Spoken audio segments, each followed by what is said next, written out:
This is my second feature. I've done a couple programs for Al Jazeera in English, done some things for CNN, a lot of nonprofit work. But as far as features, this is my second. So why are you coming to Prague, and what do you hope to get out of the experience? For me, the opportunity of getting in this festival was interesting because my goal with the film, from the beginning, I didn't see it as having much of a theatrical potential, but I felt more on the humanitarian side is where I would touch people.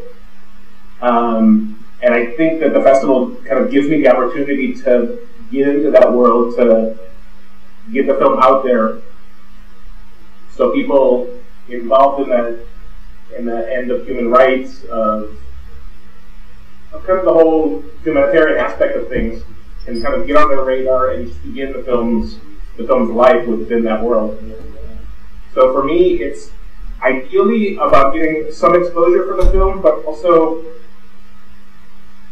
my goal in going is really to see, because this will be the first time I'm showing it in public, and I'm interested in seeing what the general public's response will be to the film, the content, to people who don't have a direct relation to the material, obviously to the South American continent.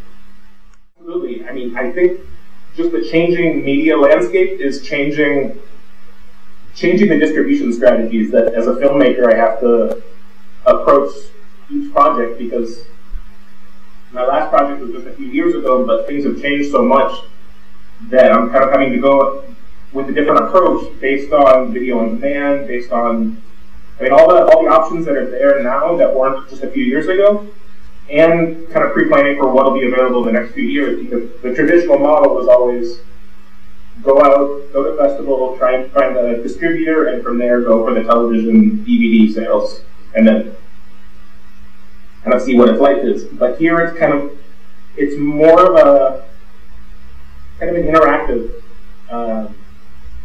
interactive model with the public, because you're building an audience as you go along making the film, and then getting it out there to the public kind of all at once. At the same time of doing the festivals, and then going for video on demand, and going for, because if people want to see the film, I think they'll find a way to see the film. Your documentary is targeted at a very large audience. Tony's thinking of the documentary with a small target audience. Do you have any advice about how to get such a documentary made if you've got just a narrow strand of a specific target, small target audience? If you're focusing on a small audience? If you're focusing on a small target audience, do you have any advice for Tony? Yeah, I mean, obviously, first thing, persistence. Finding a way, not accepting no, not accepting that it won't happen. I found that with documentaries, regardless of how large or small, people who are interested in the subject matter, people who are interested in learning more, are willing to offer, whether it be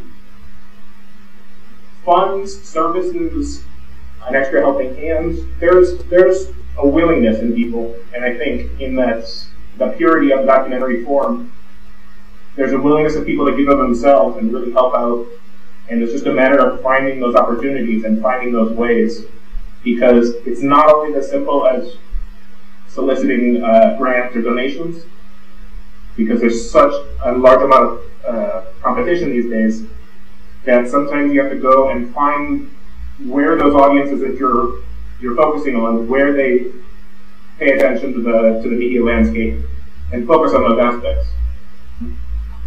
Thank you. How do I expect the audience to react to the film? Yes, yes. I think, and I hope the audience I hope it to enlighten them, because my goal of making the film was from my own naive aspect. I was living in Mendoza, Argentina at the time, and when it occurred to me to do this film, I realized my own knowledge of glaciers and the importance of glaciers in society was next to nothing. And as the film concept came about, it started to kind of open up a world to understand how these affect the people in the immediate regions, but also the chain reaction effects that those will have. So I think my goal is to really in Prague, in wherever people see the film, is to get them to realize that these changes in glaciers in another continent on the other side of the world ultimately will have an effect in their own personal lives. And to cause, even if it's just consciousness within people, one person spreading kind of the seed of knowledge to another, explaining what they learned from the film. For me, just the passing of knowledge, I think, is what can really spark social change, and that's my ultimate goal, is to spark some sort of consciousness among people. I'd like to ask, how did the film develop during production from concept through to completion? The original concept, I wasn't even thinking about doing a film originally. As I said, I was living in Mendoza, Argentina, and I had gotten a chain letter email about a project that a gold mining company was doing between the Argentina and Chile border, and the risks of what that was going to mean to local populations, the contamination, and some far-flung philosophy some people were throwing out there saying, well, we can lift these 3 glaciers off of the mountain and put them on another mountain. Which is just a ridiculous concept. So that sparked my interest. I got together with the head of the glaciology unit there in Argentina, and just through about an hour-long conversation really enlightened me a lot as to the importance of glaciers, which then sparked me into contacting, obviously, Dr. Thompson, who's one of the, if not the, leading glaciologists in the world these days. And by chance, he happened to be in between mountains in Peru doing some studies, and he invited me out there to film with him if I wanted. I had no mountain climbing experience nor desire to go mountain climbing, but the need kind of pushed me beyond that, and convincing that it must be safe as a 61-year-old scientist. Surely I can do it. So I did that. The mountain with them, filmed with them, which was the Glacial Balance that I sent over to you guys. And from there, it kind of opened up my perspective.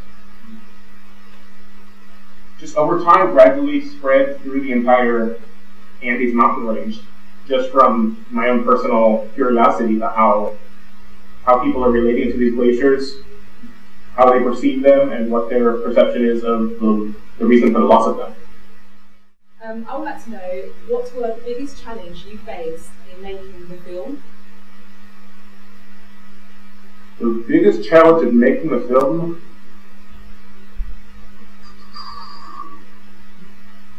Is a thing. I mean, obviously, funding is always difficult. But as I was saying earlier, it's finding a way. It's basically not accepting no that kind of pushed me on. A lot of times, I actually had difficulty, surprisingly enough, getting into a lot of the national parks to film. Because there's a hesitation when, I don't know if this is particular to Latin America, but there's a hesitation when you tell them you're a documentary filmmaker and you want to go in and film. Even though you present your intentions, that they're positive intentions and it's about explaining to the general public, there seemed to be some caution on their end, believing that I may be trying to find a flaw in whether the way they're managing the park or some aspect or another. And I heard through some channels that there was some hesitation on that end. So I would say, as far as access, the hardest part probably was through the national parks. Funding always is a major challenge, but again, through perseverance and just willing to accept how, however it comes, kind of gets you through that. But it definitely does present a side challenge.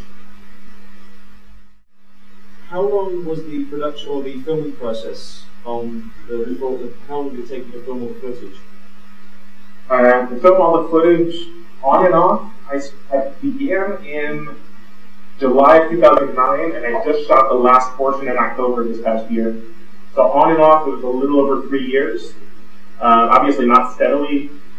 Unfortunately, in between doing independent film, you have to do other projects to make a living, so kind of get sidetracked doing other projects. But overall, it's about 3.5 years to get all the footage. And what was your process for bringing all of that together into a cohesive story? Originally, I started with a treatment that, as I said at the beginning, kind of went expanding from the initial concept was just a look at scientists working in the Andes, and from there kind of sparked into a wider storyline. So it really initially put together through kind of writing and rewriting the story concept or the outline of the film. And then as new elements came about, stories came about, it was incorporating those in and ultimately having to decide, because some of the aspects that I had filmed initially didn't make it into the final film because I felt that the stories weren't as strong as I envisioned them, or for various reasons they didn't make it in. So it was just kind of, I'd say the same as when you're writing, it was just a growth process and editing and just kind of seeing how things play together. Even from that original, or that final treatment I had, the way the film plays out had to be adjusted just based on the way attention, I think, wanes, because I have a short attention span generally, so I try to film to an audience assuming that the attention span is going to be similar to my own, so I want to keep it interesting, and I want to keep new information coming out, and I want to keep it exciting, and that ultimately has determined the final storyline. My question really is, you've told us this fantastic tale of how your journey actually started, but what actually brought you to Mendoza? You're in Seattle at the moment, am I correct? Actually, the long road. I was living in LA. I moved to Paris. I was in Paris, and then an Argentine friend who was traveling through Europe decided to go back to Argentina. And I had some vacation time, so I went down to Argentina and started in Buenos Aires for about a month. Went back to France, picked up, and decided, okay, I'll learn Spanish. I'll move down to Argentina. And then when I was in Buenos Aires, I started dating a woman from Mendoza, and 7 years later, I've been married to her now. We're living up here in Seattle, and she kind of kept me down there for a while. That's a beautiful love story, thank you. Well, yeah, it happens like that sometimes. Well, Ethan, great. We're really happy to have a chance to meet you online, and we really invite you for a beer, and look forward to meeting up with you when you get to Prague. Likewise. Thank you for taking the time.